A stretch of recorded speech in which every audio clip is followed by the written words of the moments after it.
Welcome to the Addicted to Recovery podcast, where we delve into the transformative journey of overcoming addiction and embracing a life of recovery. In this podcast, we share stories of hope, resilience and triumph, and exploring the challenges, victories and lessons learned along the way. The Addicted to Recovery podcast is a platform for sharing stories of resilience, hope and transformation in the face of addiction. Through candid conversations and heartfelt reflections, we aim to inspire, educate and empower listeners on their own journey of recovery. Join us as we explore the path from darkness to light, from addiction to freedom and from despair to hope. This is the Addicted to Recovery podcast. So today we're going to talk about something that threads through almost every story we hear in this podcast. Something that affects not just people who use alcohol and drugs, but their mums, dads, partners, brothers, sisters, aunties, uncles, their entire community. We're talking about stigma. A word that's quiet but powerful. A word that can change the way a person sees themselves and change the way the world treats them. One of the documents our colleagues uses to describe stigma as a mark of disgrace, a brand, language that goes all the way back to ancient Greece when stigma was physically burned into someone's skin. Today there's no fire and no branding iron, but for many people the feeling can be just as sharp. Stigma is still a mark, it's just invisible now. So stigma is a social process. It begins when someone gets labelled as different, and then society attaches negative value to that difference. It's entwined with prejudice, stereotypes and discrimination.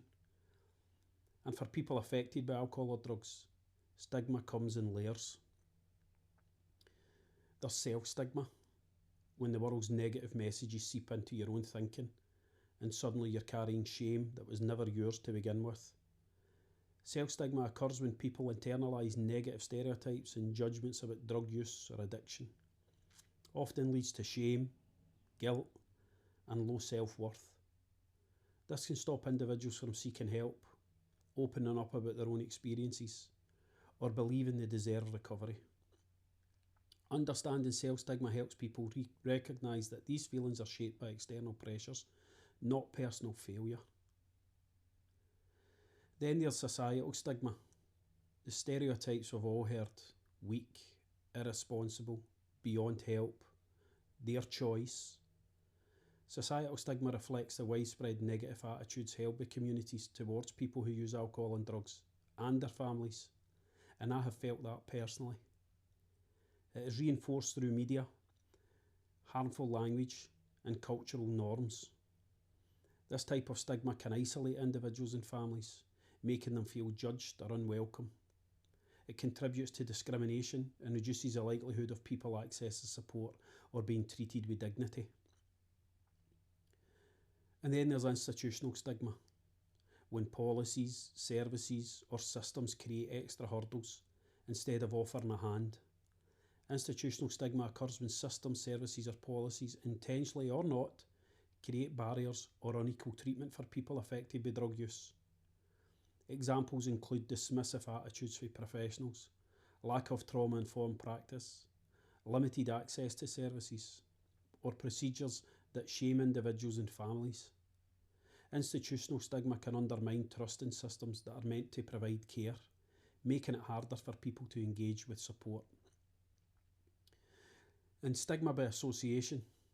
When families, friends or colleagues fear judgment, they are less likely to access support that could help them cope, heal and remain connected to their loved one, friend or colleagues. This isolation doesn't just harm the family or others, it also affects treatment engagement and recovery outcomes. Reducing stigma by association helps families and others feel safer, more supported and more able to speak openly, which in turn strengthens recovery pathways and reduces harm. Creating environments across services, communities, workplaces and social networks where families are met with compassion rather than blame is essential.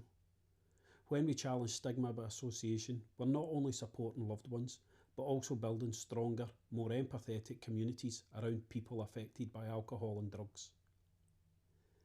And all these types of stigma can hit at once. And when they do, they don't just affect the person in the centre of the story. They ripple outward. Parents feel judged, children pick up in whispers, partners shrink under the weight of assumptions, and siblings, like myself, often carry a silent, complicated grief. Families feel stigma in a unique way. They can experience the same raised eyebrows, the same whispered comments, the same "where did they go wrong" attitude. Many families tell us they felt judged in waiting rooms, in workplaces, in their own communities. And as your internal materials point out, people affected by drugs experience stigma in health and care services, in their street, in local shops, and in the workplace. The family stands beside them and often gets hit by that stigma too. Now let's talk about siblings, because siblings are often forgotten in this conversation, myself being a sibling. They're the ones who might have grown up in the same house, watched the same pain unfold, and carried their own fear and confusion. They might love fiercely, resent deeply, and grieve silently, sometimes all in the same day. I can say I've done all that. Stigma affects siblings by shutting down conversations, by making them feel they can't talk about what's happening, by telling them this is something to hide. And when stigma silences a family member, it isolates everyone. I have seen this firsthand in my own family. Stigma is a barrier to good health and quality of life. It stops people accessing treatment, and accessing treatment is a protective factor against overdose and death. There is a straight line between stigma and harm, and there's a straight line between tackling stigma and saving lives. Think about that for a moment. Stigma can literally be life-threatening.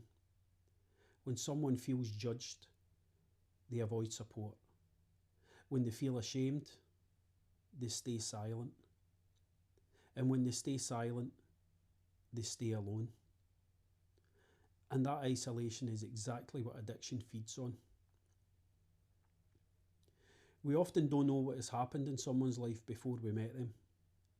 Maybe there's trauma, loss, heartbreak, poverty, violence, or mental illness. And as one resource I read puts it, we don't know what is going on for someone that has led to drug use or addiction. That's important because it reminds us that human beings don't end up struggling with substances out of nowhere. There is always a story. And families see that story up close, often long before services ever do. Siblings feel it, parents live it, and stigma only makes the journey harder. If you're listening today as a parent, sibling, partner, or friend, here is something you need to know. The stigma is not yours to carry. You did not cause this. You are not responsible for the labels people throw at your family. And you deserve support just as much as your loved ones do. You deserve spaces where you can talk openly. You deserve services that understand the impact stigma has on you. And you deserve compassion, not judgment. So how do we tackle stigma? Well, we start by changing the conversation. We move the blame away from them because blame is not constructive. We challenge stereotypes. We replace judgment with curiosity.